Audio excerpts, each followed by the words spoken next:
നമ്മുടെ പ്രഡിക്ഷൻ 4-മത്തെ മത്സരത്തിലേക്ക് കടക്കുകയാണ്. ആദ്യ 3 മത്സരങ്ങൾ എന്ത് സംഭവിച്ചു എന്ന് ചോദിച്ചാൽ, ആദ്യ 2 കളികളിൽ പ്രവചനം ശരിയായി. പ്രവചന സിംഹം എന്നൊക്കെ പറഞ്ഞിങ്ങനെ നിൽക്കുകയായിരുന്നു. ഇപ്പോൾ മാൻഡ്രേക്കായി കഴിഞ്ഞ കളി പൊട്ടിയിട്ടുണ്ട്. CSK പൊട്ടിയതോടുകൂടി നമ്മുടെ വിന്നിംഗ് സ്ട്രീക്ക് അവിടെ അവസാനിക്കുകയാണ്. 2-1 പ്രവചനം. പക്ഷേ ഇന്നത്തെ കളിയുണ്ടല്ലോ, ഇതൊരു കിടിലൻ കളിയാണ്. PBKSും GTയും തമ്മിലുള്ള കളി. ഇന്ത്യൻ ക്രിക്കറ്റിലെ 2 വമ്പന്മാർ ശ്രേയസ് അയ്യരും ശുഭൻ ഗില്ലും നേർക്ക് നേർ വരുന്ന കളി. PBKSൻ്റെ സ്ക്വാഡുണ്ടല്ലോ, ഒരു പക്ഷേ ഈ IPLലെ ഏറ്റവും പെർഫെക്റ്റ് സ്ക്വാഡാണ്. അവരതും വെച്ച് ഇന്ന് GTയെ തകർക്കുമോ എന്നുള്ളതാണ് കണ്ടറിയേണ്ടത്. അപ്പോൾ PBKSൻ്റെ കാര്യത്തിൽ കൂപ്പർ കനോലി നമ്പർ 3ൽ ബാറ്റ് ചെയ്യും എന്നുള്ളത് അവർ കൺഫേം ചെയ്തിട്ടുള്ള കാര്യമാണ്. അപ്പോൾ കൂപ്പർ കനോലിയെ കൂടാതെ മാർക്കസ് സ്റ്റോയിനിസും മാർക്കോ യെൻസനും എന്തായാലും പ്ലേയിങ് ലെവലിൽ ഉണ്ടാകും.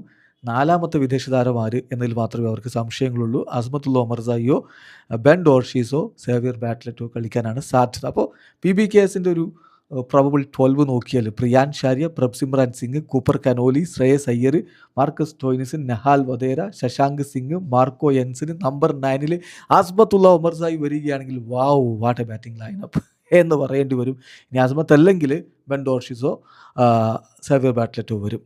നമ്പർ 10ൽ അർഷ്ദീപ് സിംഗും നമ്പർ 11ൽ യശ്വന്ദ്ര ചാഹലും പെർഫെക്റ്റ് 11ആണ്. ഇമ്പാക്റ്റ് സബ്ബായിട്ടൊക്കെ വിജയ്കുമാർ വൈശാഖിനെ ഉപയോഗപ്പെടുത്തിയേക്കും. അതേസമയം GTയുടെ കാര്യത്തിൽ റാഷിദ് ഖാനും വാഷിംഗ്ടൺ സുന്ദറും എന്തായാലും പ്ലേയിങ് ലെവലിൽ ഉണ്ടാവും. അപ്പോൾ 2 സ്പിന്നർമാർ എവിടെയുണ്ട്? അപ്പോൾ പിന്നെ സായ് കിഷോറിനെ കളിപ്പിക്കേണ്ടതുണ്ടോ എന്നുള്ള ചോദ്യമാണ് വരുന്നത്. ന്യൂ ചണ്ഡീഗഡിലാണ് കളി. സീം ബൗളിങ്ങിനെ കുറച്ച് ഫേവറബിൾ ആയിരിക്കും. അതുകൊണ്ട് ഒരു 4th പേസറെ കൂടി അവർ ഉപയോഗപ്പെടുത്താൻ സാധ്യതയുണ്ട്. അശോക് ശർമ്മ, അതുപോലെ തന്നെ അർഷദ് ഖാൻ തുടങ്ങിയവർക്കൊക്കെ സാധ്യതയുണ്ട് എന്ന് പറയേണ്ടി വരും. ഗുജറാത്ത് ടൈറ്റൻസിൻ്റെ ഒരു പ്രോബിൾ 12ലേക്ക് പോയാൽ Shubman Gill, Sai Sudharsan, Jos Buttler, Washington Sundar, Glenn Phillips, Shahrukh Khan, Rahul Tewatia, പിന്നെ നമ്പർ 8ൽ ജെയ്സൺ ഹോൾഡർ. ഇനി ജെയ്സൺ ഹോൾഡർ അല്ലെങ്കിൽ കാഗിസോ റബാദ കളിക്കും. അപ്പോൾ റബാദയാണെങ്കിൽ നമ്പർ 8ലായിരിക്കില്ല, അവിടെ റാഷിദ് ഖാൻ വരും. അങ്ങനെയായിരിക്കും കാര്യങ്ങൾ പോവുക. ദെൻ നമ്പർ 10ൽ പ്രസിദ്ധ കൃഷ്ണ, മുഹമ്മദ് സിറാജ് നമ്പർ 11ൽ ഇങ്ങനെ പോകും. നമ്പർ 12ൽ സായ് കിഷോറോ അശോക് ശർമ്മയോ അർഷദ് ഖാനോ പിച്ചിൻ്റെ സ്വഭാവം അനുസരിച്ച് വരും. ഇതാണ് അവരുടെ ഒരു പ്രോബബിൾസ്. ആര് ജയിക്കും എന്നുള്ളതാണല്ലോ ചോദ്യം.